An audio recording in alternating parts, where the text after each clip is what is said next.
to our channel U-turn Chandrababu Naidu cousins. అసలు Chandrababu Naidu U turn తీసుకోకపోతే చంద్రబాబు నాయుడు కానే కాదు అన్నంత విధంగా చంద్రబాబు నాయుడు యూటర్న్లు తీసుకుంటూ ఉంటాడు. ఇది మొదటిసారి కాదు, ఇది చివరిసారి కూడా కాదు. ఎలక్షన్స్ ముందు ఏమన్నాడండి? ఇలా 2 సంఖ్యలు ఎత్తడము ఇట్లా అన్నాం, 2 సంఖ్యలు ఎత్తడం ఇట్లా అన్నాం, సంపద సృష్టిస్తా అని చెప్పేసి. ఎలక్షన్స్ తర్వాత ఏమైనా సృష్టించాడా? 1,54,000 కోట్ల అప్పు 10 నెలల కాలంలో విత్ రికార్డ్స్. మనం ఏవి అబద్ధాలు చెప్పట్లేదండి.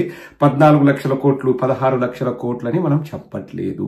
1,54,000 కోట్ల అప్పు. అప్పుడు ఏమన్నారు, ఇప్పుడు ఏమన్నారు, ఎందుకన్నా మీరు దీని గురించి మాట్లాడుతున్నారు అంటే అదే వీడియో. ఈరోజు ఒక చిన్నపాటి పెద్ద బాంబు పేల్చాడు అమ్మకు వందనం గురించి. నేనెందుకు చెప్పడం? స్వయంగా యూటర్న్ తీసుకున్న చంద్రబాబు నాయుడు గారే చెప్తారు, మీరు ఒక్కసారి వినండి. అదే సమయంలో మీ పిల్లలు స్కూల్కి పోయే లోపల ఆ పిల్లలందరికీ తల్లికి వందనం కింద 15,000 రూపాయలు ఇవ్వడానికి ఒక ఇన్స్టాల్మెంట్ ఎట్లా చేయాలి అన్ని ఆలోచిస్తున్నారు. అది కూడా ఇస్తా. ఎవరు క్లాప్స్ కూడా పెద్ద కొట్టట్లేదు, మీరు గమనించారా? మళ్ళీ వెనక్కి వెళ్ళి చూడండి. ఏమన్నాడు అమ్మకు వందనం పిల్లలు స్కూల్కి వెళ్లే లోపు ఇన్స్టాల్మెంట్సా ఎలాగా అని చెప్పేసి అది కూడా ఆలోచిస్తున్నా. అంటే మెల్లగా లీక్లో వదలడం అనమాట. మీకు రాదు, ఒకవేళ వచ్చినా ఇన్స్టాల్మెంట్లో ఇస్తా అంటాడు, 1000 ఒకసారి 2000 ఒకసారి ఇస్తా అంటాడు, లేకపోతే అది కూడా ఉండదు. మళ్ళా ఇంట్లో ఒక పిల్లాడికి అన్నా కానీ ఆశ్చర్యపోవాల్సిన అవసరం లేదు, అది కూడా ఇవ్వను అన్నా ఆశ్చర్యపోవాల్సిన అవసరం లేదు. ఏందండి చంద్రబాబు నాయుడు చెప్పిన మాటల్ని ఒక్కటైనా కానీ ఆయన ఆచరిస్తాడా? ఎలక్షన్స్ ముందు మీకు గుర్తు చేస్తూనే ఉండాలి, అది నా బాధ్యత. ఎలక్షన్స్ ముందు డైరెక్ట్ గా నారా లోకేష్ గొంతుతో నారా లోకేష్ మాట్లాడిన మాటలు వినండి. నేను ఇంకొకరు మాట్లాడింది కాదు. నారా లోకేష్ నారా లోకేష్ గొంతుతోనే ఆయనే డైరెక్ట్ గా ఏం మాట్లాడాడు, అది మళ్ళా డూప్లికేటో కాపీ పేస్టో కాదు, ఒరిజినల్ వాయిస్. ఒక్కసారి వినండి ఏమన్నాడు.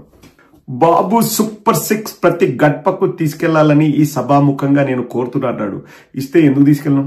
బంగారంగా తీసుకెళ్తా. అధికారంలోకి వచ్చిన వెంటనే అన్నాడు. అంటే అర్థమేంటి చిన్నబాబు? అధికారంలోకి వచ్చిన వెంటనే అని.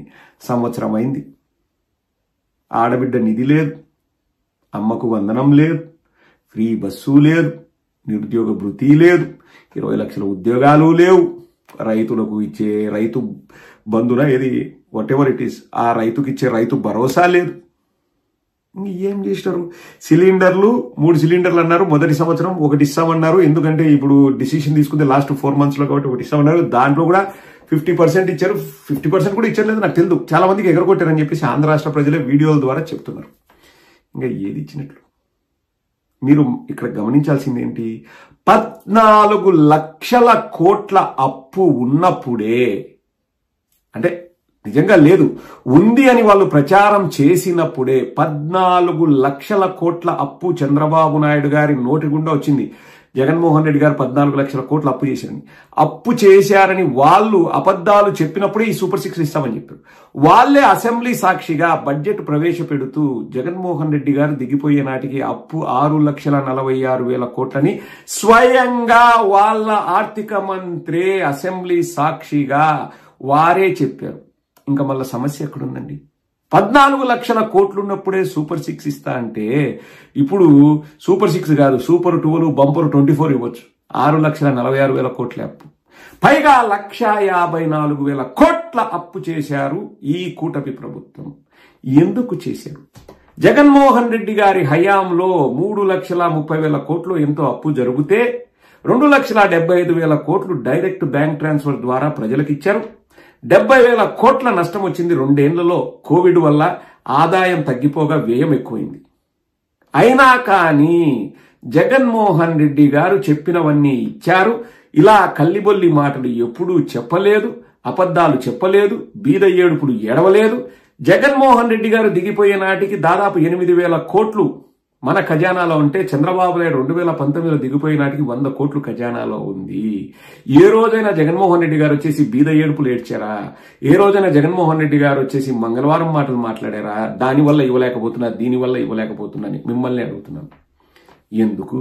ఇప్పుడు నీతి నిజాయితీ అనేది బయట చెప్తేనో పచ్చ మీడియాలో ఊదర కొడితేనో ఉండదండి. అది ఇక్కడ ఉంటది. ప్రజలకు మంచి చేయాలన్న తపన. చంద్రబాబు నాయుడు ఎప్పుడు చేస్తాడు? దీనివల్ల నాకు నా కొడుకు మైలేజ్ వస్తుంది అంటేనే చేస్తాడు. జగన్మోహన్ రెడ్డి గారు అలా కాదు. కులం చూడం, మతం చూడం, ప్రాంతం చూడం, పార్టీలు చూడం. ఒకసారి నేను గెలిచిన తర్వాత నేను రాష్ట్రానికి ముఖ్యమంత్రిని, కానీ నా పార్టీ వాళ్ళకు మాత్రమే కాదు అని చెప్పేసి అందరికీ మంచి చేశారు. ఆ విషయంలో కొంచెం మా కార్యకర్తలు ఇబ్బంది పడ్డ వాస్తవం. మేము అనుకునేది జరగలేదు అని అందరినీ సమానంగా చూశారు జగన్మోహన్ రెడ్డి గారు. చంద్రబాబు నాయుడు అలా కాదు. వాళ్ళ కార్యకర్తలకి ఏమి చెయ్యకండి అని డైరెక్ట్ బయటకు వచ్చి చెప్పే వ్యక్తిత్వం చంద్రబాబు నాయుడుది.